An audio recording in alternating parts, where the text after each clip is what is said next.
Kadang nih ya, kita tuh udah tahu dari awal ada yang nggak beres, udah kelihatan tuh red flag-nya. Tapi tetap aja kita pura-pura nggak lihat. Kenapa? Karena jujur aja, rasanya dipilih itu lebih enak daripada sendirian. Kita lebih milih ada yang nemenin meski nggak sehat, daripada harus balik ke kasur sendiri tiap malam. Terus, kamu juga suka kejebak sama timeline yang kelihatannya manis banget. Foto-foto berdua, story yang kelihatan bahagia. Padahal di balik layar, kamu tahu itu semua nggak seindah itu.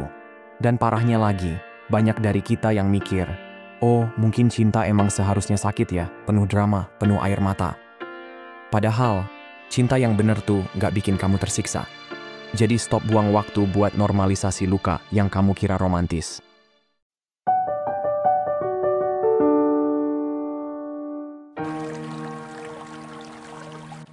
Hai Sobat Kecepikong 1996. Apa kabar semuanya? Oke guys, balik lagi di video lainnya. Lagi patah hati? Nih ya, tenang aja, banyak banget orang di luar sana yang lagi ngalamin hal yang sama. Abis diputusin, ditinggalin, dan ngerasa dunia kayak berhenti muter. Dan yang bikin makin nyesek, mayoritas dari mereka tuh ngerasa, gua nggak nyangka ini bakal kejadian. Kayaknya semua ini salah gue deh. Gua masih pengen semuanya balik kayak dulu. Itu tuh realitas yang sering kejadian. Begitu hubungan kandas, banyak dari kita otomatis nyalahin diri sendiri. Kita pura-pura nggak lihat red flag, jadi nggak sadar lagi siapa diri kita. Terus semua rasa bersalah ditanggung sendirian, seolah-olah semua ini 100% tanggung jawab kita. Padahal, penting banget buat ngerti satu hal. Putus cinta itu nggak cuma soal kehilangan pasangan, tapi juga kehilangan arah, kehilangan harapan, dan bahkan ngerusak rasa percaya diri. Efeknya tuh dalam banget. Bisa ngeganggu cara kita lihat diri sendiri, masa depan, bahkan koneksi sama orang lain. Dan yang banyak orang nggak nyadar adalah, patah hati itu sebenarnya bentuk dari berduka. Bukan cuma berduka karena hubungan yang berakhir, tapi juga berduka karena harapan yang udah dibangun bareng tapi gagal. Gambaran ideal tentang orang itu yang ternyata nggak sesuai dan versi diri kita yang kita bentuk selama ada di hubungan itu. Jadi jangan heran kalau rasanya tuh campur aduk banget, dari kangen, kecewa, sampai ngerasa kosong. Nah, langkah awal yang harus banget dipelajarin. Belajar berduka tanpa pakai kacamata fairy tale. Karena seringnya, yang kita sedihin bukan cuma orangnya, tapi karena kebanyakan dari kita tuh sedih kehilangan janji-janji manis yang nggak kesampean. Kehilangan harapan-harapan indah yang cuman hidup di kepala kita. Kehilangan fantasi hubungan yang sebenarnya nggak pernah real. Dan disitulah patah hati jadi makin perih. Tapi kita akan kupas tuntas semua ini. Biar kamu nggak tenggelam sendirian di dalam rasa sakitnya. Oke, let's break it down. Lanjut ya. Barusan kan kita udah ngebahas gimana patah hati tuh. Sebenarnya proses berduka yang dalam banget. Sekarang kita masuk ke langkah pertama. Berhenti ngayal dan lepasin fantasi yang kamu bikin sendiri. Soalnya nih ya, otak kita tuh pinter banget bikin masa lalu kelihatan indah banget, apalagi abis ditolak atau diputusin. Ada tuh istilahnya, rosy retrospection, jadi kayak nostalgia yang lebay. Kayak tiba-tiba keinget momen first date yang manis banget lah, ulang tahun bareng yang romantis lah, anniversary yang katanya tak terlupakan. Padahal, jujur aja, itu semua cuma potongan-potongan kecil yang kamu romantisin di kepala. Tapi kenyataannya, kamu tuh bukan kangen orangnya. Kamu kangen versi mereka yang kamu bayangin di kepala kamu sendiri. Kamu kangen masa depan yang kamu pikir bakal kejadian bareng dia. Lu kangen versi mereka yang kamu harap bisa berubah jadi sosok ideal. Kamu kangen perasaan kamu waktu kamu masih percaya hubungan itu nyata. Kamu kangen diri kamu sendiri versi waktu kamu ngerasa dicintai. Intinya, kamu tuh lagi kangen sama cerita yang kamu tulis sendiri di kepala kamu, bukan sama orangnya. Yang lebih gila lagi, kita sering kangen sama rasa aman yang mereka kasih, padahal itu aman yang palsu, cuman ilusi doang. Sakit sih, emang. Tapi kenyataannya ya kayak gitu, dan banyak orang nggak siap nerima itu. Kita lebih milih nutup mata daripada nyadar kalau selama ini kita cuman hidup di bayang-bayang janji kosong. Banyak banget yang lebih cinta sama janji-janji manis yang dikasih, daripada realita yang sebenarnya terjadi. Lebih terpukau sama mimpi yang dibayangin bareng orang itu, daripada apa yang benar-benar dialamin. Lebih kejebak sama potensi orang itu, daripada nerima kenyataan mereka yang sekarang. Jadi, kuncinya, turun lagi ke bumi. Makin cepat kamu bisa jujur sama diri sendiri, makin cepat juga kamu bisa mulai proses penyembuhan. Bukan berarti harus buru-buru ya, tapi buat yang pengen maju dan gak mau stuck, ini langkah wajib. Coba deh kamu tulis dengan jujur, apa yang benar-benar terjadi, apa aja yang dia lakuin, dan apa yang gak dia lakuin. Lihat semuanya tanpa filter drama, tanpa bumbu-bumbu harapan, murni fakta. Karena cuma dari kejelasan kamu bisa dapat penutupan. Dan penutupan itu bukan dari dia, tapi dari diri kamu sendiri. Kamu nggak bisa nutup bab ini kalau kamu masih kejebak di khayalan. Kebanyakan orang pas ditanya, gimana sih hubungan kalian dulu? Jawabannya pasti, ya kita dulu sempat ngomongin mau tinggal bareng. Kita tuh rencananya mau punya 2 anak bareng. Kita sempat bahas nikah juga. Tapi coba deh, tanya balik lebih dalam ke diri sendiri. Iya, tapi hubungan yang beneran aku butuh tuh kayak gimana? Dan biasanya jawabannya berubah drastis. Sebenarnya kalian sering banget ribut. Akhir-akhir ini gue ngerasa makin jauh aja sama dia. Kayak udah nggak connect aja gitu. Nah lo, itu baru realitanya. Dan jujur aja, kayaknya kamu nggak kangen yang kayak gitu deh. Karena kalau dipikir-pikir, emang nggak nyaman kan? Jadi gini nih. Ada 3 hal paling penting yang harus ada di dalam hubungan romantis. Dan ini berlaku buat semua orang, gak peduli kamu cewek atau cowok, siapapun itu. 3 hal ini nih yang jadi pondasi utama. Ngerasa aman, ngerasa dilihat, dan ngerasa didukung. Kalau 3 ini gak ada, ya susah banget hubungan bisa sehat dan tahan lama. Nih ya, bayangin kamu masuk ke sebuah rumah. Hal pertama yang kamu cek pasti aman gak nih? Sama juga kayak hubungan. Kalau kamu nggak ngerasa aman secara emosional, kayak ngerasa bisa percaya, bisa ngeluarin isi hati tanpa takut dijudge atau ditinggal, ya itu udah red flag pertama. Terus yang kedua, kamu juga harus ngerasa dilihat dan dihargai. Maksudnya gimana? Ya, ngerasa ada yang bener-bener dengerin kamu, paham isi kepala kamu, peduli sama cerita receh kamu, dan nggak bikin kamu harus pura-pura jadi orang lain biar diterima. Karena kalau kamu harus ganti topeng tiap bareng dia, itu capek cuy. Bukan cinta, itu acting. Lanjut ke yang ketiga, dukungan. Dalam hubungan yang sehat, kamu harus ngerasa didukung. Entah itu mimpi kamu, karier kamu, hal yang kamu perjuangin. Pokoknya ada support system yang nyata dari pasangan. Dan jangan lupa, ini bukan satu arah. Kamu juga harus siap ngelakuin hal yang sama buat mereka. Nggak bisa nuntut doang, tapi nggak ngasih balik. Nah, waktu ngobrol sama orang-orang yang abis putus, seringkali tuh, emang hubungan kamu dulu kayak gimana sih sebenarnya? Kebanyakan tuh jawabnya kayak gini.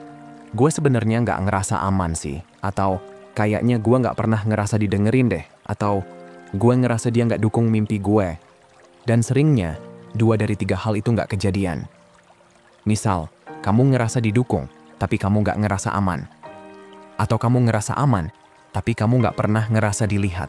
Jadi ya gitu, hubungannya rapuh, nggak lengkap. Dan itu bukan cinta yang utuh.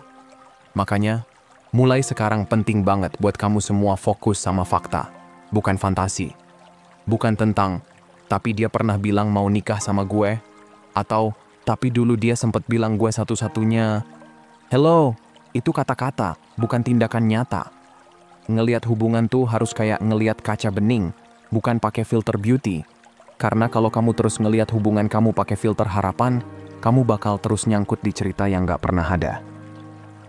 Oke, lanjut ya. Oke, kita masuk ke langkah 2. Berhenti muter-muter di obsesi yang itu-itu lagi. Jadi gini, abis putus tuh otak kita suka kejebak kayak kaset rusak. Muter terus di cerita yang sama. Dan itu wajar banget ya. Itu cara otak kita ngolah rasa sakit. Kadang kita butuh ngulang cerita itu berkali-kali. Ngomong hal yang sama ke orang yang beda, atau bahkan ke orang yang sama juga bisa. Nah, itu kayak mesin cuci nih. Baju kotor nggak cukup dicuci sekali doang. Harus muter berkali-kali biar bersih total. Sama juga kayak pikiran kita. Harus diputar terus sampai lumpur-lumpur kenangan itu hilang. Tapi masalahnya, kalau kelamaan dicuci, bajunya malah bisa rusak. Nah, di titik itu, kita harus sadar dan bilang ke diri sendiri, udah cukup muternya, saatnya berhenti. Tapi pertanyaannya, kapan waktu yang pas buat berhenti? Jawabannya, bukan soal waktu, tapi soal kesadaran. Kamu akan tahu kapan harus berhenti, pas kamu mulai ngerasa kayak, gua harus maju, gua harus keluar dari lingkaran ini. Dan kalau kamu udah ngejalanin step 1 yang tadi, tentang nerima realita, bukan fantasi, lu bakal lebih gampang masuk ke step ini.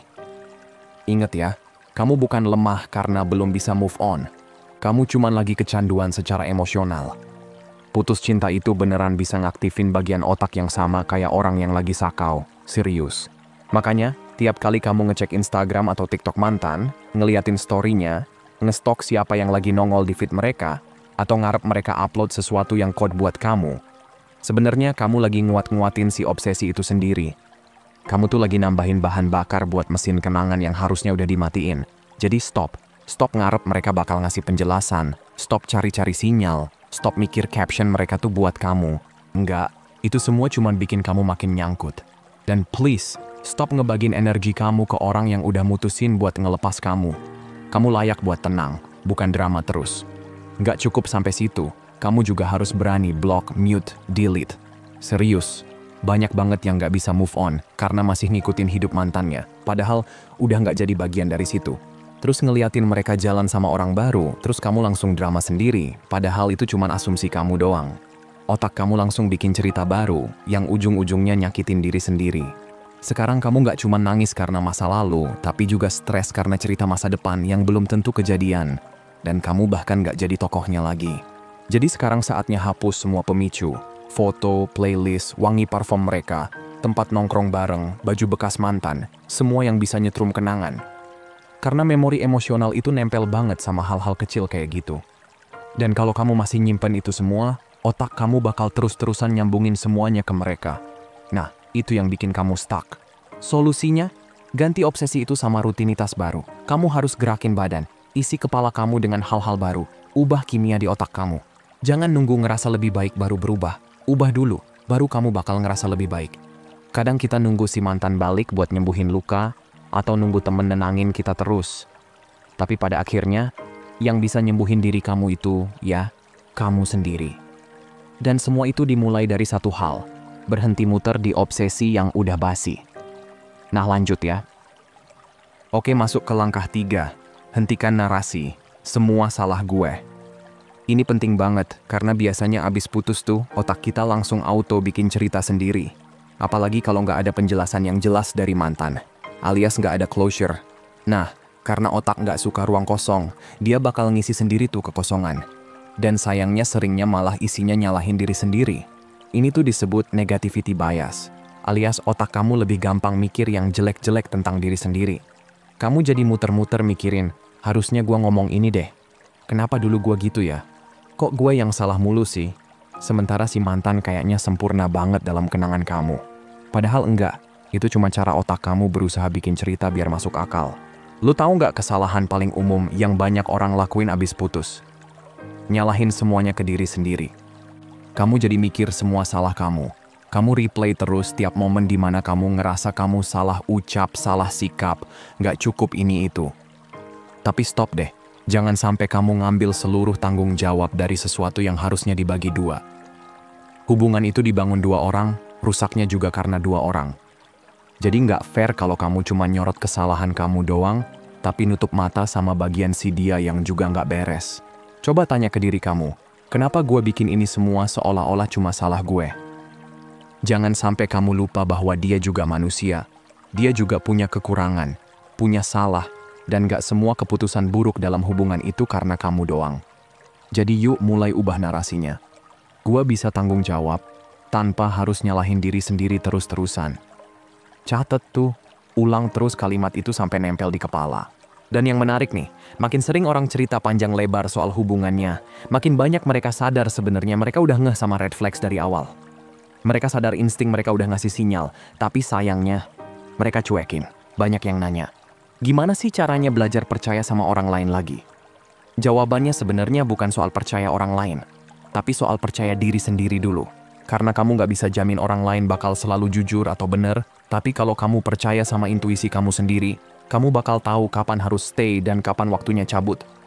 Masalahnya nih ya, kita sering cuek sama red flags karena nggak mau mulai dari nol lagi. Atau karena ngerasa dipilih tuh lebih enak daripada sendirian. Atau karena mereka ngomongnya manis banget padahal aksinya nol.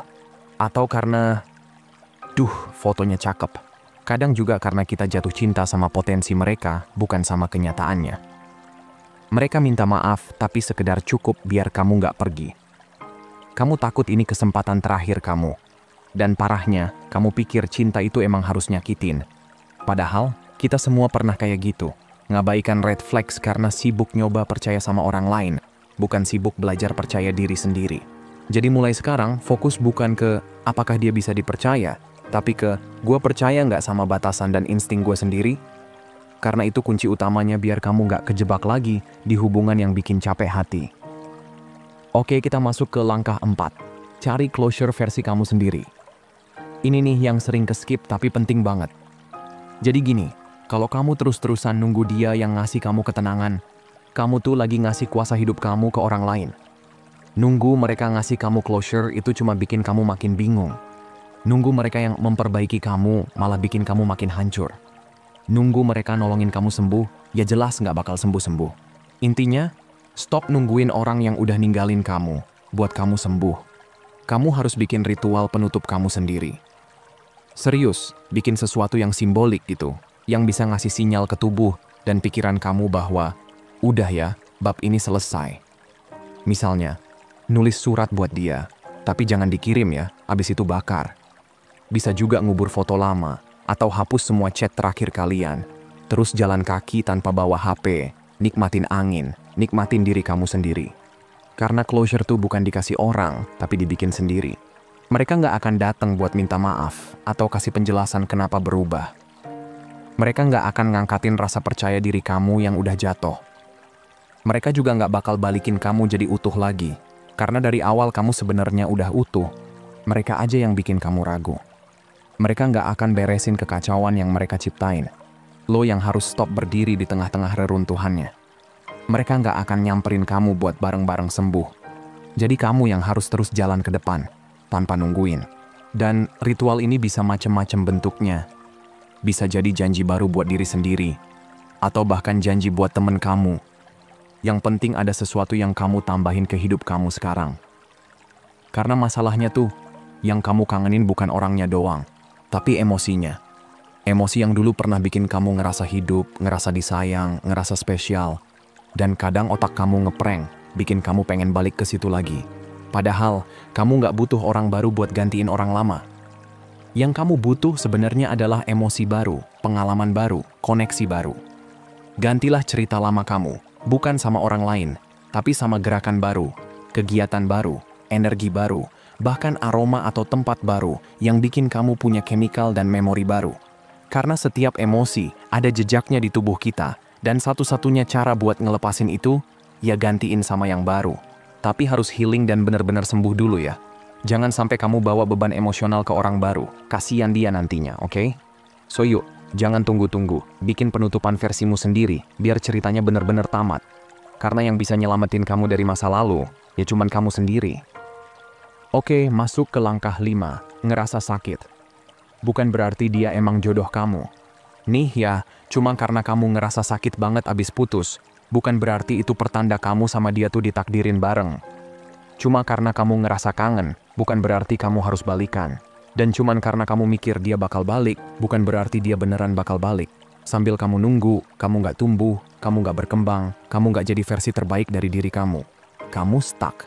Dan itu bahaya, karena hidup kamu tuh bukan buat nungguin orang yang ninggalin kamu. Ngerasa sakit tuh bukan tanda dia soulmate kamu. Itu cuma nunjukin kalau kamu tuh punya hati, punya rasa, punya kapasitas buat sayang sama orang lain. Kamu manusia, bukan robot. Kamu bisa ngerasain dalam banget. Dan itu hal yang indah sebenarnya. Tapi jangan sampai kamu salah arti. Jangan sampai kamu kira rasa sakit itu validasi kalau hubungan itu yang paling benar. Padahal, itu cuma bukti bahwa kamu peduli. Kamu invested. Kamu bener-bener niat. Emosi patah hati itu aktifin bagian otak yang sama kayak ketika kamu ngerasa sakit fisik. Jadi kayak kamu ngerasa ditonjok di ulu hati, atau hati kamu dikeluarin terus digeprek kayak ayam geprek level 50, itu wajar banget. Bahkan ditinggalin dari grup chat tuh rasanya kayak patah tulang, bayangin tuh. Jadi kalau kamu lagi ngerasa sakit banget sampai pengen rebahan doang sambil dengerin playlist galau, tenang, kamu nggak lebay, kamu cuma manusia yang lagi prosesin rasa sakit. Tapi inget ya, sakit hati bukan bukti bahwa hubungan itu benar. Sakit itu cuma tanda kamu sempat sayang banget, tapi bukan berarti harus lanjut. Karena cinta yang sehat tuh bukan yang bikin jantung kamu deg-degan tiap menit. Bukan yang bikin kamu capek mental. Cinta yang bener itu yang bikin kamu ngerasa aman, ngerasa dihargain, ngerasa didukung. Dan orang yang nyakitin kamu sampai hati kamu serasa diremes itu jelas bukan orang yang bikin kamu aman. Bukan orang yang ngelihat kamu seutuhnya. Apalagi ngedukung kamu. Jadi buat kamu yang lagi ngerasa sakit, gak apa-apa. Kamu valid. Karena cinta yang sehat tuh bukan yang bikin jantung kamu deg-degan tiap menit. Bukan yang bikin kamu capek mental. Cinta yang bener itu yang bikin kamu ngerasa aman, ngerasa dihargain, ngerasa didukung. Dan orang yang nyakitin kamu sampai hati kamu serasa diremes itu jelas bukan orang yang bikin kamu aman. Bukan orang yang ngelihat kamu seutuhnya. Apalagi ngedukung kamu. Jadi buat kamu yang lagi ngerasa sakit, gak apa-apa. Kamu valid. Tapi jangan sampai kamu kira rasa sakit itu tanda bahwa kamu harus balik ke masa lalu. Kadang yang nyakitin itu pelajaran, bukan takdir. Nah, lanjut ya. Yang keenam, arahkan energi kamu ke hal yang lebih berfaedah. Jadi gini, patah hati itu sebenarnya bisa jadi bahan bakar paling dahsyat yang kamu punya. Banyak orang gak pernah nyentuh level api kayak gitu. Tapi kamu lagi megang korek apinya sekarang. Jadi jangan disia-siain.